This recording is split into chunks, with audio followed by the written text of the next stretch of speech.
ಎಲ್ಲರಿಗೂ ನಮಸ್ಕಾರ. ಒಂಗಿರಣ ಎಜುಕೇಷನ್ ಚಾನಲ್ಗೆ ತಮಗೆಲ್ಲರಿಗೂ ಮತ್ತೊಮ್ಮೆ ಸುಸ್ವಾಗತ. ಇಂದಿನ ಈ ಒಂದು ವಿಡಿಯೋದಲ್ಲಿ ನಾವು ಮುಂಬರುವಂತಹ GPST HST ಪರೀಕ್ಷೆಗಳಲ್ಲಿ ಕೇಳಬಹುದಾದಂತಹ ಆರೋಗ್ಯ ಮತ್ತು ಮೌಲ್ಯ ಶಿಕ್ಷಣಕ್ಕೆ ಉಪಯುಕ್ತವಾಗುವಂತಹ ಒಂದು ಪ್ರಮುಖ 20 ಬಹು ಆಯ್ಕೆಯ ಪ್ರಶ್ನೆಗಳು MCQ ಮಾದರಿಯಲ್ಲಿ ನಾವು ತಿಳ್ಕೊಳ್ತಾ ಹೋಗೋಣ ಅನ್ನುವಂಥದ್ದು. ಇದು ಆರೋಗ್ಯ ಶಿಕ್ಷಣ, ಪೋಷಕಾಂಶಗಳು, ಮೌಲ್ಯ ಶಿಕ್ಷಣದ ಉದ್ದೇಶ, ಯುನೆಸ್ಕೋ ತತ್ವಗಳು ಮತ್ತು ಪ್ರಥಮ ಚಿಕಿತ್ಸೆಯ ಬಗ್ಗೆ ಒಳಗೊಂಡಿರುವಂಥ ಒಂದು ಪ್ರಮುಖ ಪ್ರಶ್ನೆಗಳಾಗಿದ್ದಾವೆ ನೋಡಿ. ಒಂದನೇ ಪ್ರಶ್ನೆ ಏನಿದೆ ನೋಡಿ, ವಿಶ್ವ ಆರೋಗ್ಯ ಸಂಸ್ಥೆಯ ವ್ಯಾಖ್ಯಾನದ ಪ್ರಕಾರ ಆರೋಗ್ಯ ಎಂದರೆ ಏನು? ಕೇವಲ ರೋಗಗಳಿಲ್ಲದಿರುವುದು, ದೈಹಿಕ, ಮಾನಸಿಕ ಮತ್ತು ಸಾಮಾಜಿಕ ಸುಸ್ಥಿತಿಯ ಸಂಪೂರ್ಣ ಸ್ಥಿತಿ, ದೈಹಿಕವಾಗಿ ಬಲಶಾಲಿಯಾಗಿರುವುದು ಮಾತ್ರ, ಆರ್ಥಿಕವಾಗಿ ಸಕ್ಷಮನಾಗಿರುವುದು. ಇಲ್ಲಿ ಸರಿಯಾದ ಒಂದು ಉತ್ತರ ಯಾವುದಪ್ಪ ಅಂದರೆ ಆಪ್ಷನ್ಸ ಬಿ, ದೈಹಿಕ, ಮಾನಸಿಕ ಮತ್ತು ಸಾಮಾಜಿಕ ಸುಸ್ಥಿತಿಯ ಒಂದು ಸಂಪೂರ್ಣ ಸ್ಥಿತಿನೇ ಏನು ಹೇಳ್ತದಪ್ಪ ಅಂದರೆ WHO ಆರೋಗ್ಯ ಅಂತೇಳಿ ತನ್ನ ಉಲ್ಲೇಖವನ್ನು ನೀಡಿದೆ ನೋಡಿ. 1948ರ WHO ಸಂವಿಧಾನದ ಪ್ರಕಾರ ಆರೋಗ್ಯ ಎಂಬುದು ಕೇವಲ ರೋಗ ಅಥವಾ ದೌರ್ಬಲ್ಯದ ಅಭಾವವಲ್ಲ, ಬದಲಿಗೆ ದೈಹಿಕ, ಮಾನಸಿಕ ಮತ್ತು ಸಾಮಾಜಿಕ ಸುಸ್ಥಿತಿಗೆ ಆಗಿದೆ. ನೆಕ್ಸ್ಟ್ ಎರಡನೇ ಪ್ರಶ್ನೆ, ಯುನೆಸ್ಕೋ ರಚಿಸಿದ 21ನೇ ಶತಮಾನದ ಶಿಕ್ಷಣ ಆಯೋಗ ಡೆಲೋರ್ಸ್ ವರದಿ ಪ್ರಕಾರ ನೀಡಿದ ಶಿಕ್ಷಣದ 4 ಸ್ತಂಭಗಳಲ್ಲಿ ಸೇರದ ಅಂಶ ಯಾವುದು? ತಿಳಿಯಲು ಕಲಿಯುವುದು, ಮಾಡಲು ಕಲಿಯುವುದು, ಗಳಿಸಲು ಕಲಿಯುವುದು, ಜೀವಿಸಲು ಕಲಿಯುವುದು ಅನ್ನುವಂಥದ್ದು. ಇದಕ್ಕೆ ಸರಿಯಾಗಿರೋ ಒಂದು ಉತ್ತರ ಯಾವುದಪ್ಪ ಅಂತಂದರೆ ಆಪ್ಷನ್ಸ್ ಸಿ ಅನ್ನುವಂಥದ್ದು. ಗಳಿಸಲು ಕಲಿಯುವುದು ಅನ್ನುವಂಥದ್ದು ಡೆಲೋರ್ಸ್ ಅವರು ನೀಡಿದಂಥ 4 ಶಿಕ್ಷಣದ ಒಂದು ಸ್ತಂಭಗಳಲ್ಲಿ ಇದು ಸಂಬಂಧವನ್ನು ಪಟ್ಟಿಲ್ಲ ಅನ್ನುವಂಥದ್ದು.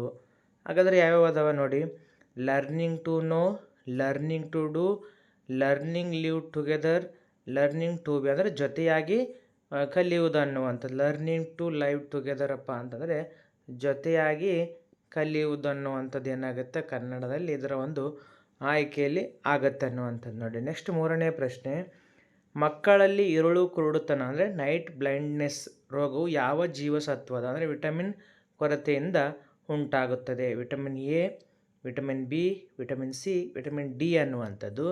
ಇಲ್ಲಿ ಸರಿಯಾಗಿರೋ ಒಂದು ಉತ್ತರ ಯಾವುದಪ್ಪ ಅಂದರೆ ಆಪ್ಷನ್ಸ್ ಎ ಅನ್ನುವಂಥದ್ದು. ಇರುಳು ಕುರುಡುಕ ಅನ್ನುವಂಥದ್ದು ವಿಟಮಿನ್ ಎ ಕೊರತೆಯಿಂದ ಬರುತ್ತದೆ. ಇಲ್ಲಿ ವಿಟಮಿನ್ ಬಿ ಅನ್ನುವಂಥದ್ದು ಏನಾಗುತ್ತಪ್ಪ ಅಂತಂದರೆ ಬೇರಿ ಅನ್ನುವಂಥ ರೋಗ ಇಲ್ಲಿ ನಮಗೆ ಕಂಡುಬರುತ್ತೆ. ವಿಟಮಿನ್ ಸಿ ಕೊರತೆಯಿಂದ ಸ್ಕರ್ವಿ ಎನ್ನುವಂಥ ಒಂದು ರೋಗ ಬರುತ್ತೆ. ಮತ್ತು ವಿಟಮಿನ್ ಡಿ ಇಂದ ಏನು ಬರುತ್ತಪ್ಪ ಅಂತಂದರೆ ರಿಕೆಟ್ಸ್ ಅಂತ ನಾವು ನೋಡ್ತೀವದ, ರಿಕೆಟ್ಸ್ ಅನ್ನುವಂಥ ಒಂದು ರೋಗ ಕಂಡುಬರುತ್ತೆ ಅನ್ನುವಂಥದ್ದು. ವಿಟಮಿನ್ ಎ ಕೊರತೆಯಿಂದ ಇರುಳು ಕುರುಡುತನ ಮತ್ತು ರೆಟಿನಾ ಸಂಬಂಧಿತ ಸಮಸ್ಯೆಗಳು ಉಂಟಾಗುತ್ತವೆ. ನೆಕ್ಸ್ಟ್ ನಾಲ್ಕನೇ ಪ್ರಶ್ನೆ, ಶಾಲಾ ಹಂತದಲ್ಲಿ ಮೌಲ್ಯ ಶಿಕ್ಷಣವನ್ನು ನೀಡುವ ಅತ್ಯುತ್ತಮ ಬೋಧನಾ ವಿಧಾನ ಯಾವುದು?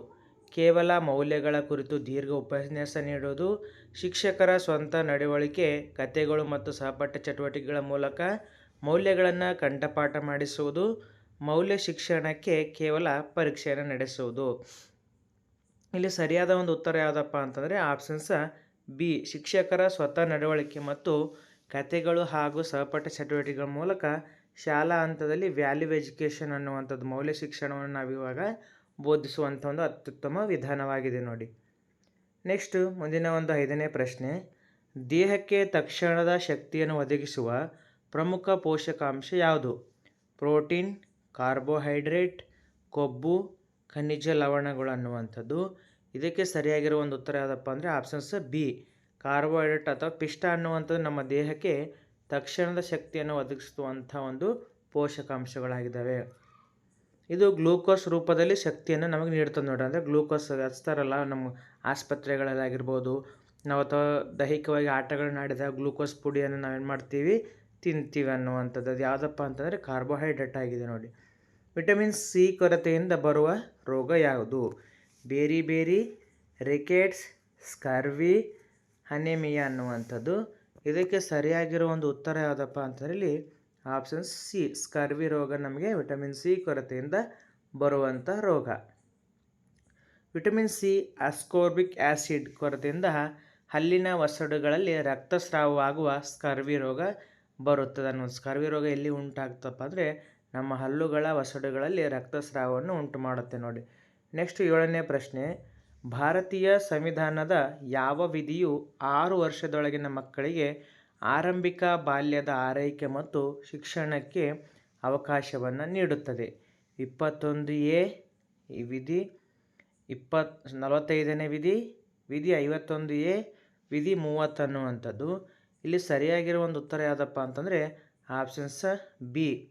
0 to 6 ನಾವೆಲ್ಲಿ ನೋಡ್ತೀವಪ್ಪ ಅಂತಂದರೆ ಆ ಒಂದು ಮಕ್ಕಳ ಒಂದು ಅಂದರೆ ಇಲ್ಲಿ ಯಾಕೆ ಕೊಟ್ಟರೆ 6 ವರ್ಷದ ಮಕ್ಕಳಿಗೆ ಆರಂಭಿಕ ಬಾಲ್ಯದ ಶಿಕ್ಷಣ ಒಂದು ಆರೈಕೆ ಅನ್ನುವಂಥದ್ದು 45ನೇ ವಿಧಿ ನಮ್ಗೆ ಸಂವಿಧಾನ ನೀಡಿರುವಂಥದ್ದು. ರಾಜನಿರ್ದೇಶಕ ತತ್ವಗಳ ವಿಧಿ 45 ಆರಂಭಿಕ ಬಾಲ್ಯದ ಆರೈಕೆ ಮತ್ತು ಶಿಕ್ಷಣವನ್ನು ಸೂಚಿಸುತ್ತದೆ. ಇದು 21ನೇ ವಿಧಿ ಏನು ಹೇಳ್ತಪ್ಪ ಅಂದರೆ 6ರಿಂದ 14 ವರ್ಷದ ಮಕ್ಕಳಿಗೆ ಕಡ್ಡಾಯ ಶಿಕ್ಷಣವನ್ನು ಇಲ್ಲಿ ಕೊಡುತ್ತದೆ ನೋಡಿ. ನೆಕ್ಸ್ಟ್ ಮುಂದಿನ ಪ್ರಶ್ನೆ, ಸಾಂಕ್ರಾಮಿಕ ರೋಗಕ್ಕೆ ಉದಾಹರಣೆ ಯಾವುದು? ಕಮ್ಯುನಿಕೇಬಲ್ ಡಿಸೀಸ್ ಅಂತ ಹೇಳ್ತೀವಿ. ಮಧುಮೇಹ, ಕ್ಷಯರೋಗ, ಅಧಿಕ ರಕ್ತದೊತ್ತಡ, ಕ್ಯಾನ್ಸರ್ ಅನ್ನುವಂಥದ್ದು. ಇಲ್ಲಿ ಸರಿಯಾದ ಒಂದು ಉತ್ತರ ಯಾವುದಪ್ಪ ಅಂತಂದರೆ ಆಪ್ಷನ್ಸ್ ಬಿ. ಟ್ಯೂಬರ್ ಕ್ಯುಲಿಸೋಸ್ ಅಂತ ನಾವು ಕರಿತೀವಿ, ಹೌದಾ? ಟ್ಯೂಬರ್ ಕ್ಯುಲೋಸಿಸ್ ಅನ್ನುವಂಥದ್ದು ಸಾಂಕ್ರಾಮಿಕ ರೋಗ, ಒಬ್ಬರಿಂದ ಮತ್ತೊಬ್ಬೊಬ್ಬರಿಗೆ ಏನಾಗುತ್ತೆ ಇದು ಹರಡುತ್ತೆ ಅನ್ನುವಂಥದ್ದು. ಕ್ಷಯರೋಗವು ಬ್ಯಾಕ್ಟೀರಿಯಾದಿಂದ ಗಾಳಿಯ ಮೂಲಕ ಒಬ್ಬರಿಂದ ಇನ್ನೊಬ್ಬರಿಗೆ ಹರಡುವ ಒಂದು ಸಾಂಕ್ರಾಮಿಕ ರೋಗವಾಗಿದೆ. ಸ್ವಚ್ಛ ಭಾರತ ಅಭಿಯಾನವನ್ನು ಭಾರತ ಸರ್ಕಾರವು ಯಾವ ದಿನಾಂಕದಂದು ಅಧಿಕೃತವಾಗಿ ಪ್ರಾರಂಭಿಸಿತು? 15 ಆಗಸ್ಟ್ 2014, 2 ಅಕ್ಟೋಬರ್ 2014, 26 ಜನವರಿ 2015, 14 ನವೆಂಬರ್ 2014 ಅನ್ನುವಂಥದ್ದು. ಇದಕ್ಕೆ ಸರಿಯಾಗಿರೋ ಒಂದು ಉತ್ತರ ನೀವೇನು ಮಾಡಿ ನನಗೆ ಕಮೆಂಟ್ ಬಾಕ್ಸಲ್ಲಿ ಕಮೆಂಟ್ ಮಾಡಿ ತಿಳಿಸಿ. ಯಾವುದಪ್ಪ ಅಂತಂದರೆ 9ನೇ ಪ್ರಶ್ನೆಯ ಒಂದು ಉತ್ತರ ಕಮೆಂಟ್ ಬಾಕ್ಸಲ್ಲಿ ನನಗೆ ಕಮೆಂಟ್ ಮಾಡಿ ತಿಳಿಸಿ ಅನ್ನುವಂಥದ್ದು. ಇದಕ್ಕೆ ಸಂಬಂಧಪಟ್ಟಿರುವಂಥ ಉತ್ತರ ಯಾವುದು ಅನ್ನುವಂಥದ್ದು. ನೆಕ್ಸ್ಟ್ ಮುಂದಿನ ಪ್ರಶ್ನೆಗೆ ಹೋಗೋಣ. 10ನೇ ಪ್ರಶ್ನೆ ನೋಡಿ, ಮೌಲ್ಯಗಳ ವರ್ಗೀಕರಣದಲ್ಲಿ ಸತ್ಯ, ಧರ್ಮ, ಶಾಂತಿ, ಪ್ರೇಮ, ಅಹಿಂಸೆ ಇವುಗಳನ್ನು ಏನೆಂದು ಕರೆಯಲಾಗುತ್ತದೆ? ವ್ಯಕ್ತಿಗತ ಮೌಲ್ಯಗಳು, ಶಾಶ್ವತ ಅಥವಾ ಸಾರ್ವಕಾಲಿಕ ಮೌಲ್ಯಗಳು, ಆರ್ಥಿಕ ಮೌಲ್ಯಗಳು, ರಾಜಕೀಯ ಮೌಲ್ಯಗಳು ಅನ್ನುವಂಥ. ಇಲ್ಲಿ ಸರಿಯಾದ ಒಂದು ಉತ್ತರ ನೀವು ಆಲ್ರೆಡಿ ಗೆಸ್ ಮಾಡಿರ್ತೀರಿ. ಯಾವುದಪ್ಪ ಅಂದರೆ ಆಪ್ಷನ್ಸ್ ಬಿ, ಸಾರ್ವಕಾಲಿಕ ಅಂತ ಅಥವಾ ಶಾಶ್ವತ, ಯೂನಿವರ್ಸಲ್ ಟ್ರೂತ್ಸ್ ಅಂತೇಳಿ ನಾವು ಕರಿತೀವಿ, ಹೌದಾ?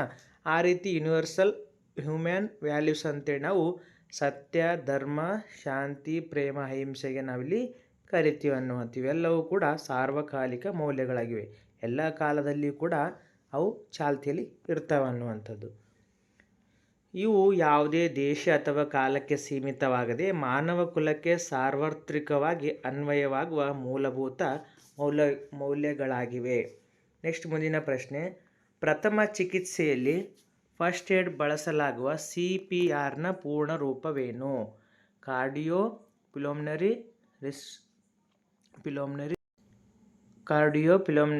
ಪಿಲೋಮ್ನರಿ ರೆಸುಸಿಟೇಷನ್ ಅನ್ನುವಂಥದ್ದು, central precious recovery, cardio physical response, control pulse rate ಅನ್ನುವಂಥದ್ದು.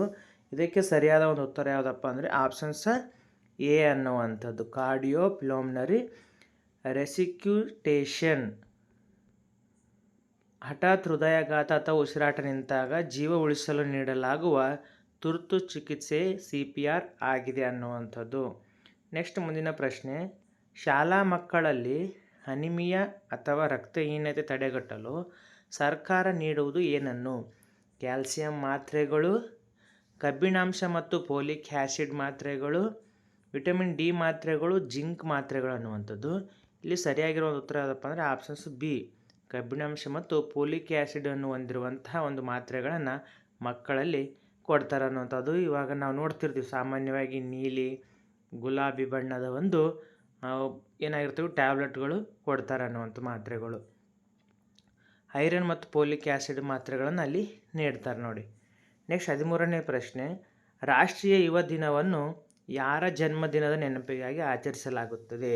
ಸ್ವಾಮಿ ವಿವೇಕಾನಂದ, ಭಗತ್ ಸಿಂಗ್, ಡಾಕ್ಟರ್ BR ಅಂಬೇಡ್ಕರ್, ರವೀಂದ್ರನಾಥ್ ಟ್ಯಾಗೋರ್ ಅನ್ನುವಂಥದ್ದು.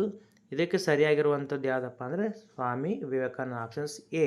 ಇಲ್ಲಿ ರಾಷ್ಟ್ರೀಯ ನ್ಯಾಷನಲ್ ಯೂತ್ ಡೇ ಅಂತೇಳಿ ಆಚರಣೆ ಮಾಡ್ತೀವಿ ನೋಡಿ. ಯಾವಾಗಪ್ಪ ಅಂದರೆ ಪ್ರತಿ ವರ್ಷ ಜನವರಿ 12ರಂದು ಸ್ವಾಮಿ ವಿವೇಕಾನಂದರ ಜನ್ಮದಿನವನ್ನು ರಾಷ್ಟ್ರೀಯ ಯುವ ದಿನವನ್ನಾಗಿ ನಾವಿಲ್ಲಿ ಆಚರಿಸ್ತೀವಿ ಅನ್ನುವಂಥದ್ದು.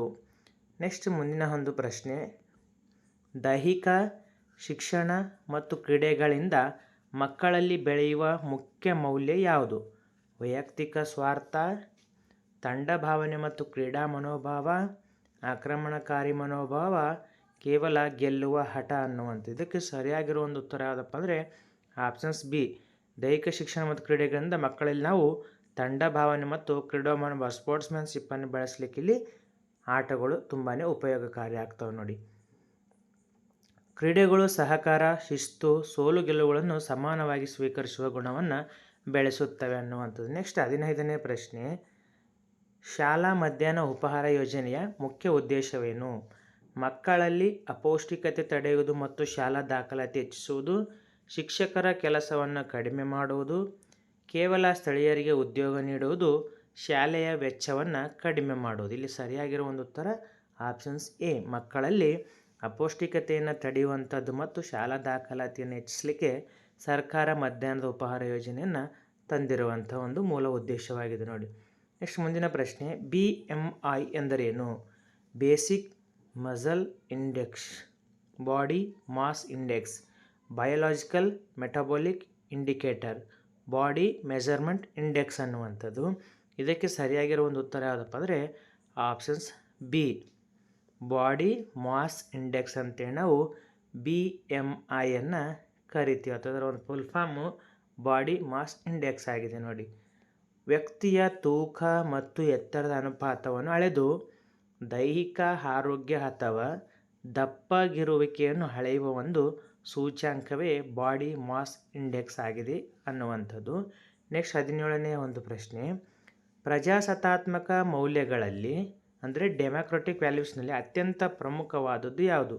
ಸಮಾನತೆ ಮತ್ತು ಸ್ವಾತಂತ್ರ್ಯ, ಸರ್ವಾಧಿಕಾರ, ವ್ಯಕ್ತಿಗತ ಹಿತಾಸಕ್ತಿ, ಜಾತಿ ಶ್ರೇಷ್ಠತೆ. ನಾವು ನೋಡಿದ್ರೆ ಡೆಮೊಕ್ರೆಟಿಕ್ ಅಂದರೆ ಪ್ರಜಾಸತ್ತಾತ್ಮಕ, ಅಲ್ಲಿ ಮುಖ್ಯವಾಗಿರುವಂಥದ್ದು ಈಕ್ವಾಲಿಟಿ ಅನ್ನುವಂಥದ್ದು ಬರಬೇಕು. ಸಮಾನತೆ ಮತ್ತು ಸ್ವಾತಂತ್ರ್ಯ ಅನ್ನುವಂಥದ್ದು ಪ್ರಜಾಸತ್ತಾತ್ಮಕ ಮೌಲ್ಯಗಳಲ್ಲಿ ಕಂಡುಬರುವಂಥ ಅತ್ಯಂತ ಪ್ರಮುಖ ಒಂದು ಮೌಲ್ಯ ಆಗಿದೆ ನೋಡಿ. ನೆಕ್ಸ್ಟ್ ಮುಂದಿನ ಪ್ರಶ್ನೆ, ಮಕ್ಕಳಲ್ಲಿ ಮಾನಸಿಕ ಆರೋಗ್ಯವನ್ನು ಮೆಂಟಲ್ ಹೆಲ್ತನ್ನು ಉತ್ತಮವಾಗಿಡಲು ಶಿಕ್ಷಕರು ಏನು ಮಾಡಬೇಕು? ಮಕ್ಕಳನ್ನು ನಿರಂತರವಾಗಿ ಇತರರೊಂದಿಗೆ ಹೋಲಿಸುವುದು, ಬೆದರಿಕೆ ಹಾಗೂ ಶಿಕ್ಷೆ ನೀಡುವುದು, ಸದೃಢ ಮತ್ತು ಬೆಂಬಲಿತ ತರಗತಿ ವಾತಾವರಣ ನಿರ್ಮಿಸುವುದು, ಕೇವಲ ಅಂಕಗಳಿಗೆ ಆದ್ಯತೆಯನ್ನು ನೀಡುವುದು. ಇದಕ್ಕೆ ಸರಿಯಾಗಿರೋ ಉತ್ತರ ಆಪ್ಷನ್ ಸಿ. ಆಲ್ರೆಡಿ ಗೆಸ್ ಮಾಡಿರ್ತೀವಿ. ಇವೆಲ್ಲವೂ ಕೂಡ ನಾವು ಸ್ವಲ್ಪ ಯೋಚನೆ ಮಾಡಿದರೆ ನಮ್ಗೆ ಉತ್ತರ ಅಲ್ಲೇ ಸಿಗ್ತವೆ ಅನ್ನುವಂಥದ್ದು ನೋಡಿ.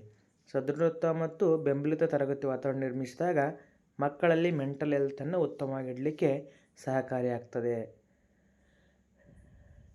ನೆಕ್ಸ್ಟು 19ನೇ ಪ್ರಶ್ನೆ, ರಿಕೆಟ್ಸ್ ರೋಗವು ಯಾವ ಜೀವಸತ್ವದ ಕೊರತೆಯಿಂದ ಮೂಳೆಗಳು ದುರ್ಬಲಗೊಳ್ಳುವ ಕಾಯಿಲೆಯಾಗಿದೆ? Vitamin A, vitamin B, vitamin C, vitamin D ಅನ್ನುವಂಥದ್ದು. ಇದಕ್ಕೆ ಸರಿಯಾದ ಉತ್ತರ ಆಪ್ಷನ್ಸ್ ಡಿ. ನೀವು ಸುಲಭವಾಗಿ ನೆನ್ಪಿಟ್ಕೊಳ್ಬೇಕೇನಪ್ಪ ಅಂದರೆ ಈ ಬೆ ಸ್ಕ ರಿ ಇವು 4 ನೆನ್ಪಿಟ್ಕೋಬೇಕು. ವಿಟಮಿನ್ ಎ ಕೊರತೆಯಿಂದ, ವಿಟಮಿನ್ ಬಿ ಕೊರತೆಯಿಂದ, ವಿಟಮಿನ್ ಸಿ ಕೊರತೆಯಿಂದ, ವಿಟಮಿನ್ ಡಿ. ಈ ಬೇಸ್ಕರಿ ಅಂದರೆ ABCD ಒಂದು ವಿಟಮಿನ್ಗಳ ಕೊರತೆಯಿಂದ ಬರುವಂತಹ ರೋಗಗಳಾಗಿದ್ದಾವೆ ನೋಡಿ. ನೆಕ್ಸ್ಟ್ ಮುಂದಿನ ಒಂದು ಪ್ರಶ್ನೆ, ಲಾಸ್ಟ್ ಕೊನೆಯ ಪ್ರಶ್ನೆ, ಪರಿಸರ ಮೌಲ್ಯ ಶಿಕ್ಷಣದ ಮುಖ್ಯ ಗುರಿ ಏನು? ನಿಸರ್ಗದ ಸಂಪನ್ಮೂಲಗಳ ಗರಿಷ್ಠ ಬಳಕೆ, ಪರಿಸರ ಸಂರಕ್ಷಣೆ ಮತ್ತು ಸುಸ್ಥಿರ ಅಭಿವೃದ್ಧಿಯ ಅರಿವು ಮೂಡಿಸುವುದು, ಕೈಗಾರೀಕರಣವನ್ನು ಬೆಂಬಲಿಸುವುದು, ಕೇವಲ ಗಿಡ ನೆಡುವ ಸ್ಪರ್ಧೆ ನಡೆಸುವುದು. ಇದರ ಒಂದು ಉತ್ತರವನ್ನು ಕೂಡ ನೀವೇನು ಮಾಡಿ ಕಮೆಂಟ್ ಬಾಕ್ಸಲ್ಲಿ ನನಗೆ ಕಮೆಂಟ್ ಮಾಡಿ ತಿಳಿಸಿ. ಸುಲಭವಾಗಿರುವಂಥ ಒಂದು ಪ್ರಶ್ನೆಗಳು ಮೌಲ್ಯ ಶಿಕ್ಷಣ ಮತ್ತು ಆರೋಗ್ಯ ಅನ್ನುವಂಥದ್ದು ಇಲ್ಲಿ ಕೇಳ್ತಾರೆ ನೋಡಿ. ಆರೋಗ್ಯ ಮತ್ತು ಮೌಲ್ಯ ಶಿಕ್ಷಣದಲ್ಲಿ ಮುಖ್ಯವಾಗಿ ನಾವು ಸ್ವಲ್ಪ ಈಸಿಯಾಗಿರುವಂಥ ಪ್ರಶ್ನೆಗಳನ್ನು ಕೂಡ ಇಲ್ಲಿ ಕೇಳ್ತಾರೆ ಅನ್ನುವಂಥದ್ದು. ಇದರ ಒಂದು ಉತ್ತರವನ್ನು ನೀವು ಕಮೆಂಟ್ ಮಾಡಿ ತಿಳಿಸಿ ಯಾವುದಿರುತ್ತೆ ಅನ್ನುವಂಥದ್ದು ಈ 4ರಲ್ಲಿ. ನೆಕ್ಸ್ಟ್ ವಿಡಿಯೋದಲ್ಲಿ ಮತ್ತೊಂದು ವಿಡಿಯೋದೊಂದಿಗೆ ಸಿಗೋಣ, ಮತ್ತೊಂದು ಟಾಪಿಕ್ ಅಥವಾ ಮತ್ತೊಂದಿಷ್ಟು ಕ್ವಶನ್ಗಳ ಜೊತೆಗೆ ಸಿಗೋಣ. ಅಲ್ಲಿವರೆಗೂ ಧನ್ಯವಾದಗಳು.